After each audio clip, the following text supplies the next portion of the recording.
Ang mahal naman ng magnesium glycinate. Yes, tama ka, mahal talaga. Kasi kinumpare mo dito.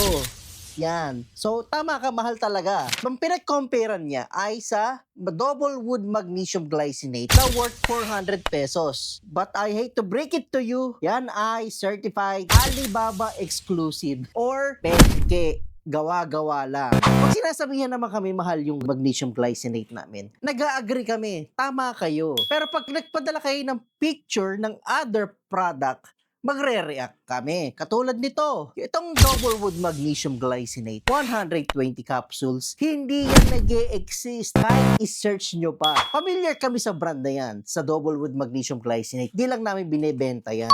So ulitin ko kapag ang price is too good to be true, huwag nyo agad kakagatin. Huwag nyo agad bibilhin. Kasi baka ang ending, sayang naman ang pera. At hindi nyo alam, baka ano pa mangyari sa inyo.